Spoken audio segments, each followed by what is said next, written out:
जय हिंद एवरीवन। मेरा नाम निखिल उपाध्याय है और हम अपनी एनसीईआरटी की सीरीज कहे थे क्लास 11th एनसीईआरटी की। तो ये हमारी वीडियो का पार्ट 5 है, चैप्टर 5 का पार्ट 5 है।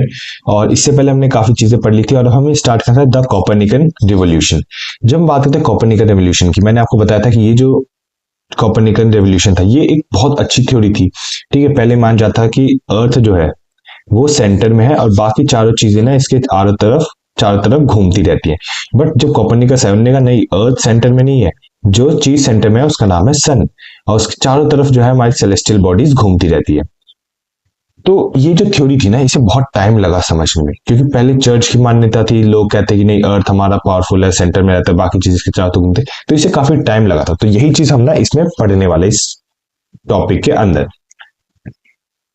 The Christian notion of man as a sinner was questioned from an entirely different angle by scientists. अब क्या था कि जब इस टाइम पे साइंस वगैरह डेवलप हुआ था, ह्यूमनिस्ट सब्जेक्ट डेवलप हुए थे, नॉर्थ यूरोप के लोग इटली से मिले थे, रोम, फ्रांस, ग्रीक, अब जो लोग थे कैथोलिक चर्च से अपनी बॉन्डिंग तोड़ रहे थे। तो इस टाइम देखते हैं जो एक क्रिश्चियन नोशन था कि मैन क्या है, मैन एक सिनर है, मैन ने गलत काम किए ही किए, मैन मतलब बहुत ही, मैन मतलब हम ह्यूमन काइंड की बात करें, ठीक है, उस टाइम मेल डोमिनेटिंग फिगर होते थे तो इसलिए मैन का यूज कहते हैं। तो मैन क्या है, वो एक सिनर है, ठीक है, उनने बहुत पाप कर रखे हैं, इसकी वजह से ना लाइक वो क्वेश्चन, ये जो चीज थी ना मैंने बहुत पाप कर रखे, ये क्वेश्चन किया गया था बाय साइंटिस्ट कि क्यों क्यों किया गया, तुम किस बेसिस पे कह रहे हो, ये सारी चीज, काफी सारी चीजें उठने लगी थी। The turning point in the European science came with the work of Copernicus. अब एक टर्निंग पॉइंट आया यूरोप में, जब ये क्वेश्चन उठ रहे थे तो एक साइंटिस्ट सामने आया जिसने एक, जिसका नाम क्या था हमारा कोपरनिकस, उसने एक थ्योरी दी जिससे पूरे वर्ल्ड में एक टाइप से शेक हो गया था। ठीक है, a contemporary of Martin Luther. जब हमने पिछले मार्टिन लूथर की बात की थी कि वो रेडिकलाइजेशन को सपोर्ट नहीं करते, बट एक वो कहते थे कि सबका अपना एक पर्सपेक्टिव होता है ये सबका। तो उस टाइम पीरियड में, जिस टाइम पीरियड में मार्टिन लूथर जिंदा थे, उसी टाइम पीरियड में कोपरनिकस भी जिंदा थे और अपनी थ्योरीज को पब्लिश कर रहे थे।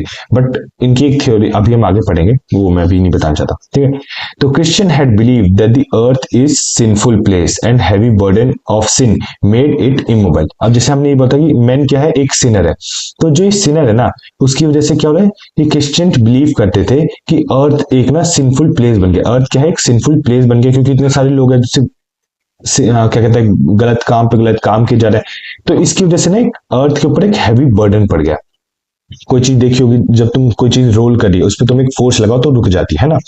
तो यही बोला है कि जो अर्थ जो हमारा पहले घूमा करता था उस पे ना इतने, ये जो फोर्स लगा ना, सिन, इतनी गलत कामों का फोर्स लगा जिसकी वजह से हमारे अर्थ के ऊपर इतना बर्डन पड़ गया है कि वो अर्थ अब क्या है, इमोबाइल हो गया, मतलब अब वो घूम नहीं सकता। ठीक है, ये चीज बोली गई थी किसने, क्रिश्चियन द्वारा। The earth stood at the centre of the universe around which move the celestial body. ये बोले कि अर्थ ना अब इतना हैवी बर्डन की वजह से रुक गया था, जिसकी वजह से एक सेंटर के बीच का पार्ट बन गया था। उसकी वजह से क्या हुआ, कोई भी चीज जो थी लाइक वो मूव ही नहीं कर पाता, और बाकी चीज के ऊपर कोई भी गलत काम नहीं होते थे, कुछ भी नहीं था, तो बाकी चीज क्या करती, उस अर्थ के चारों तरफ घुमा करती थी। ये बात किसने कही थी, क्रिश्चियन नोशन ने। ठीक, कोपरनिकस ने नहीं की, क्रिश्चियन लोगों ने कहा था। ठीक है, फिर Copernicus asserted that the planets including the earth rotate around the sun। तो कोपरनिकस ने एक थ्योरी लेके आया, कह रहे अरे भैया जो तुम कह रहे हो कि अर्थ घूम नहीं सकता, घूम तो रहा है।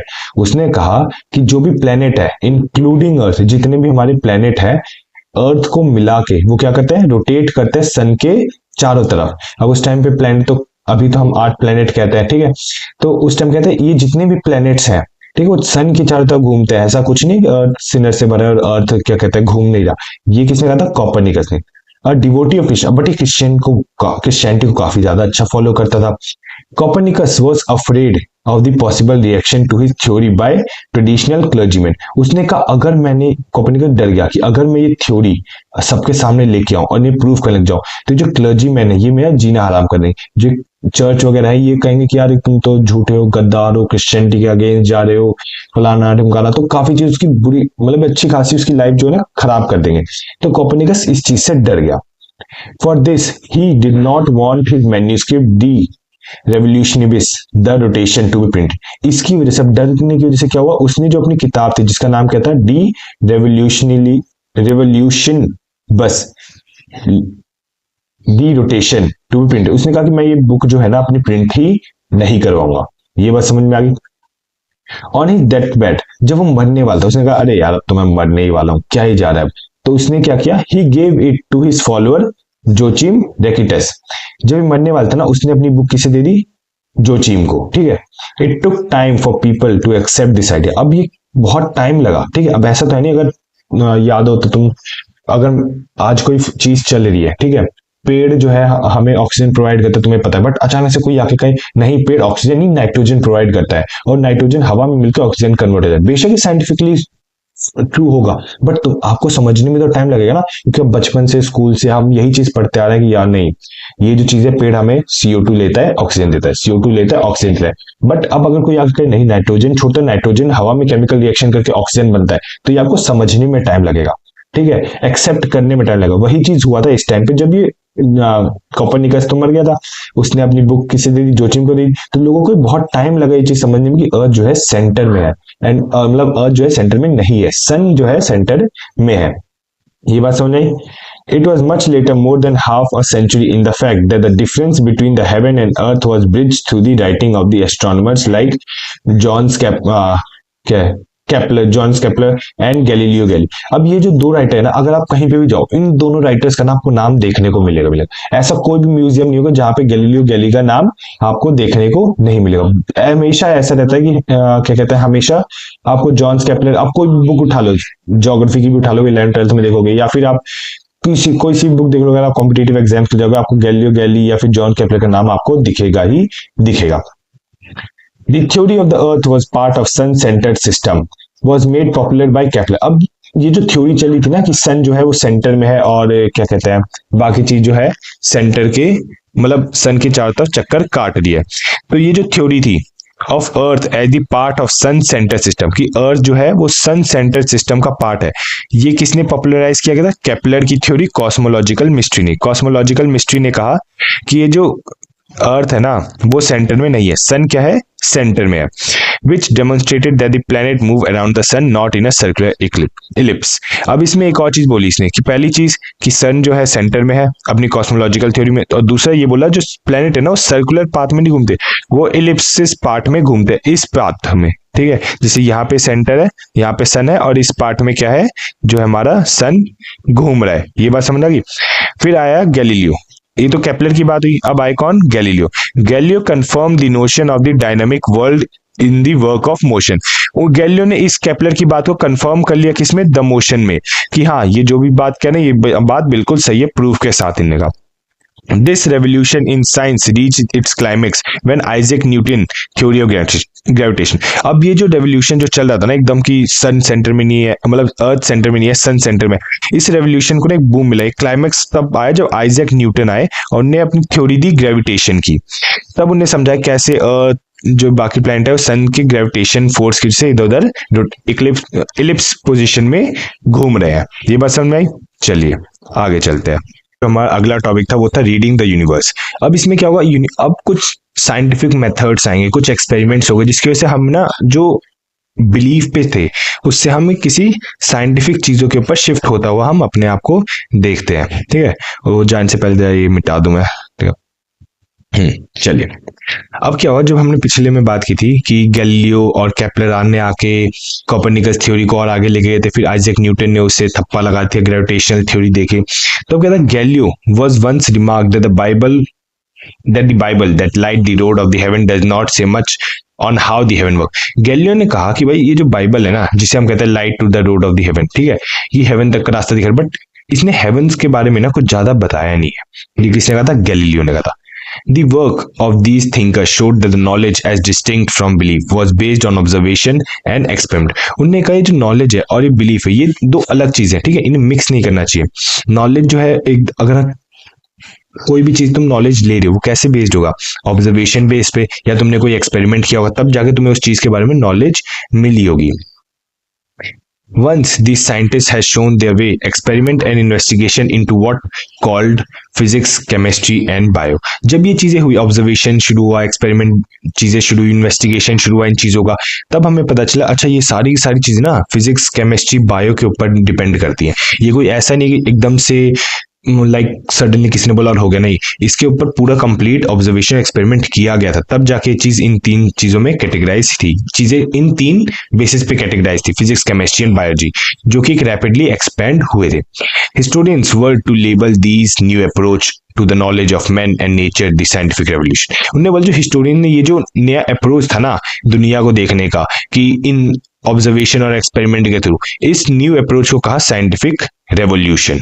ये बात समझ में आई? चलिए अब आगे चलते हैं। Consequently, in the mind of the skeptic and non-believers, God began to replace by nature as the source of creation. अब क्या होता है, धीरे धीरे करके ना माइंड चेंज होता है सेप्टिक्स और नॉन बिलीवर्स का, कि जो गॉड है ना वो किससे चेंज हो लगा, नेचर से। कि देखो कोई भी चीज हो रही है ना, अगर हम कह रहे हैं भगवान करे भगवान करे, नहीं, ये चीज नेचर के थ्रू हो रही है। अगर टेक्टोनिक प्लेट्स है, ये प्लेट है, ये प्लेट है, अभी आपस में कोलाइड कर रहे हैं, तो ये क्या हुआ, ये एक नेचुरल फिनोमिना है ना जो कोलाइड कर रहा है। अब ऐसा तो नहीं ना कि भगवान ने कहा नहीं मैं इस प्लेट को इस प्लेट से टकराना चाहता हूं, ऐसा तो नहीं ना। तो ये जो चीजें थी, माइंडसेट जो था लोगों का चेंज होता हुआ हमें इस टाइम पे देखने को मिलता है। Even those who retained their faith in God started thinking about a distinct God who does not directly regulate the act of living in the material world. अब बोला गया even those, जो लोग जो बिलीव करते थे गॉड में, इन दी faith of God, वो भी ये सोचने लगे कि गॉड तो है बट कहीं दूर है। ऐसा नहीं है कि वो हमारी एक रेगुलर लाइफ में इंटरफेयर कर रहे हैं। सोचो कितने सारे ह्यूमंस है, अगर गॉड हर किसी की लाइफ में इंटरफेयर करे, कि हर किसी की लाइफ में को डायरेक्ट करे, तो कितना क्योटिक हो जाएगा भगवान के लिए। तो यही चीज बोला, गॉड है बट वो हमारी लाइफ में डायरेक्टली रेगुलेट नहीं करते हैं, act in the material world. हाँ वही चीज, हमारे वर्ल्ड में इंटरेक्ट नहीं करते हैं। ये बात समझ आ गई। सच ideas were popularised through the scientific society that establish a new scientific culture in the public domain. अब ये जो आइडिया था ना वो पॉपुलराइज किया गया था किसकी वजह से, साइंटिफिक सोसाइटीज की वजह से ये जो आइडियाज था इसे पॉपुलराइज्ड किया गया था। ये बात समझ आ गई। The Paris academy establish in 1670, the royal society in London for the promotion of natural knowledge formed in 1662 held lectures and conduct experiment for public viewing। अब कहते हैं एक दो सोसाइटी डेवलप हुई, एक public academy, the Paris academy develop हुई 1670 में, the royal society in London ये भी डेवलप हुई थी, ठीक है, 1662 में। इनने क्या किया, ये लेक्चर्स करवाते थे, कंडक्ट करते, एक्सपेरिमेंट्स करवाते, कि लोगों को समझ आए कि असलियत में चीज कैसे वर्क करती है। हर चीज भगवान नहीं रेगुलेट करते, कुछ चीज नेचुरल फिनोमिना भी हमें देखने को मिलता है।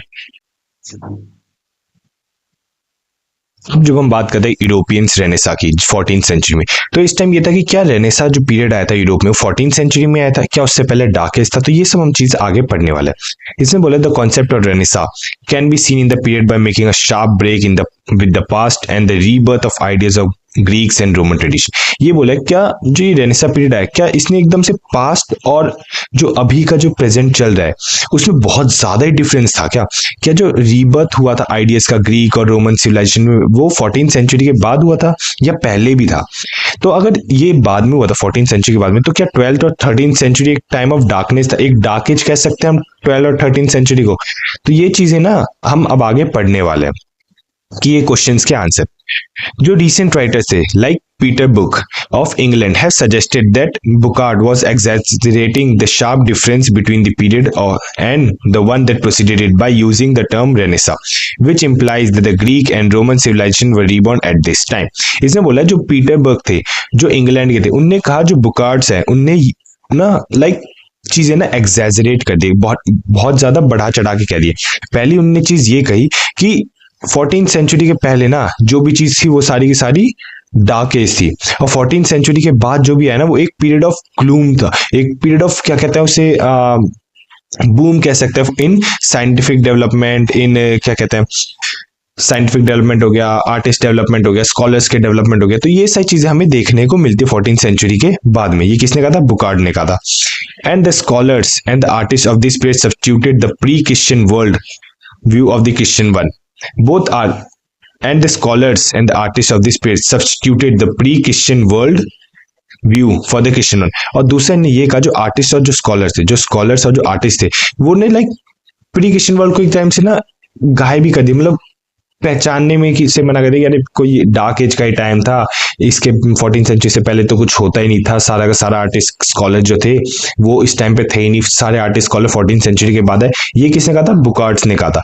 But both the argument were exaggerated, दोनों के दोनों आर्ग्यूमेंट क्या थे? एग्जैजरेटेड थे, बढ़ा चढ़ा के बोला गए थे। The scholars in the earlier centuries has been familiar with the Roman culture. जो स्कॉलर्स थे वो 14 सेंचुरी से जो पहले का जो पीरियड था ना, उससे भी क्या थे? फेमिलियर थे। ऐसा नहीं था कि उससे उनसे फेमिलियर नहीं थे। 14 सेंचुरी से पहले के टाइम पीरियड से फैमिली थे, 14 सेंचुरी के बाद के टाइम पीरियड से भी फेमिलियर थे। और रिलीजन तो एक ऑब्वियस सी बात है, एक बहुत इंपॉर्टेंट रोल प्ले करता आया था पास्ट में भी, 14 सेंचुरी में भी, और आगे भी करता रहेगा इन पीपल्स लाइफ। तो to contrast renaissance as the period of dynamism and artistic creativity, the middle age as the period of gloom and the lack of development. अगर हम ये बोले कि रेनेसा पीरियड क्या था? एक डायनामिज्म का था, एक आर्टिस्टिक क्रिएटिविटी का था, तो इसका मतलब ये कह सकते हैं कि जो मिडल एज था वो तो ग्लूम पीरियड होगा, जिसमें कोई डेवलपमेंट हुई नहीं होगी। है ये बात सच है कि नहीं है? तो ये बात कौन कहता? ये बात हमारे कह रहे थे पीटरबर्ग की अगर ऐसा होता तो मिडल एज तो डार्क एज होता। Many elements associated with the Renaissance in Italy can be traced back to the 12th and 13th century। हमने बोला यूरोप में 14th सेंचुरी में क्या आया? रेनेसा आया।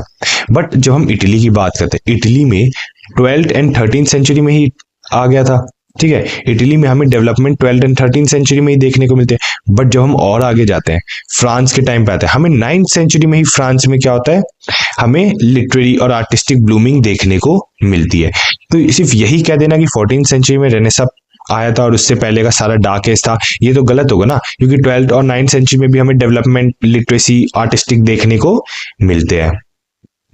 अब क्या हुआ था कि यूरोप में ना काफी सारे क्या होते कल्चरल चेंजेस देखने को मिले थे, क्योंकि यूरोप अब अपने आप को डेवलप कर रहा था, धीरे धीरे चेंजेस आ रहे थे। तो हमें इस टाइम पे ना बहुत सारे जो थे कल्चरल चेंजेस ये सब देखने को मिलते हैं।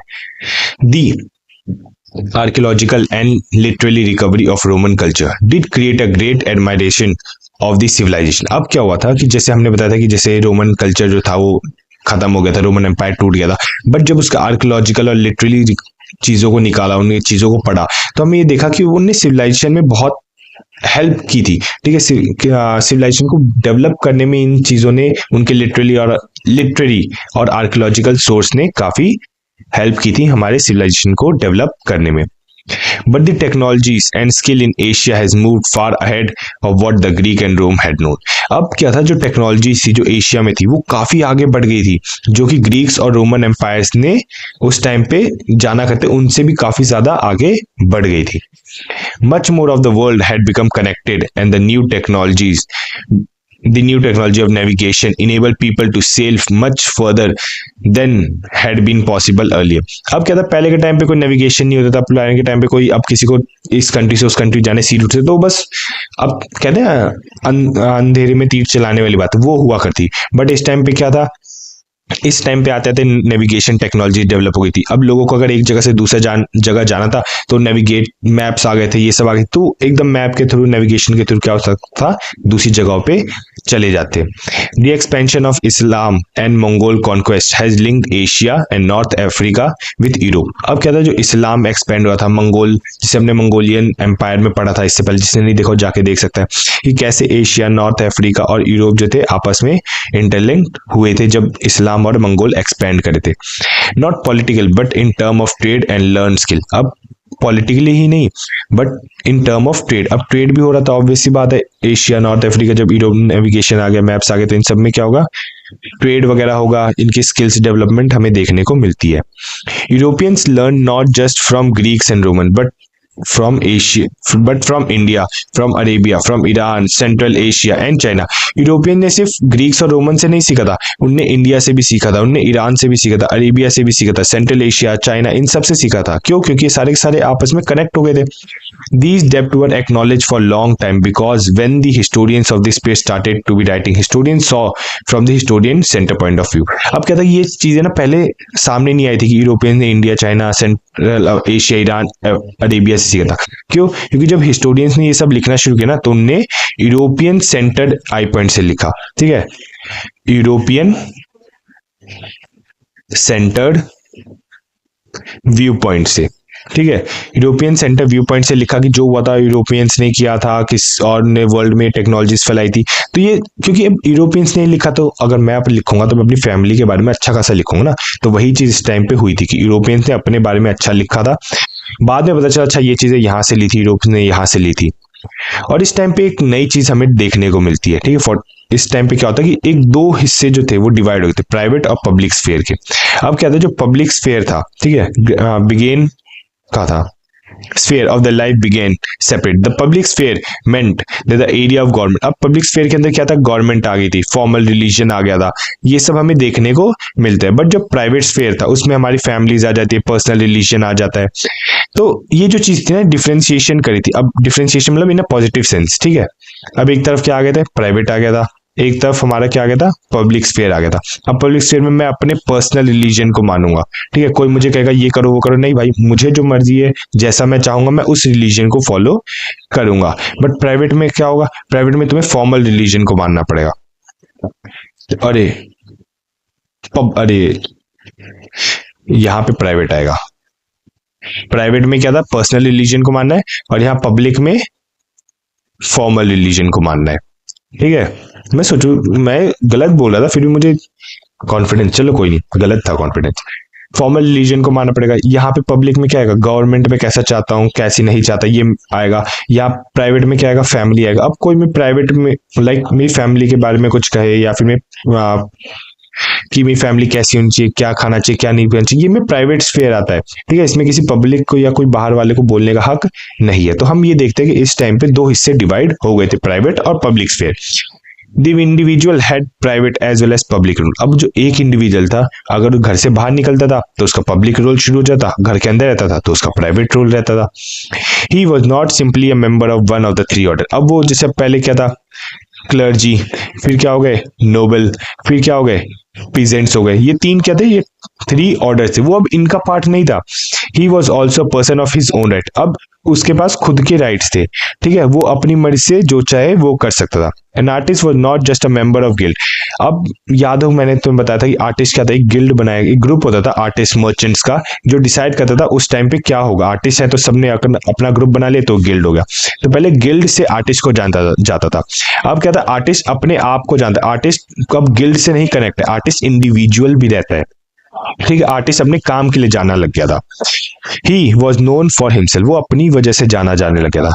अब क्या होता है, another development was that different region of Europe started to have the separate sense of identity. अब क्या था कि जब डेवलपमेंट हो रहा था तो जो अलग अलग का, जैसे यूरोप ये है, इसके 4 ब्लॉक्स है, 1 2 3 4। अब ये 4 ब्लॉक्स है ना, इनकी अलग अलग आइडेंटिटी बननी शुरू हो गई। ये अपने आप को ना एक सेपरेट सेंस देखे कि यार हम ना थर्ड वालों से अलग है, फोर्थ वालों से अलग है, सेकंड वालों से अलग है, हमारी एक खुद की आइडेंटिटी है बेस्ड ऑन लैंग्वेज। की अब जो 1 वाले हैं वो हिंदी बोलते हैं, ठीक है, 2 वाले हैं वो मराठी बोलते हैं, ठीक है, 3 वाले हैं वो बंगाली बोलते हैं। तो अब क्या हिंदी वाले कह रहे अरे हमारी अलग आइडेंटिटी है इन सेकेंड थर्ड वाले से फोर्थ वाले से, क्योंकि हमारी एक अलग लैंग्वेज है।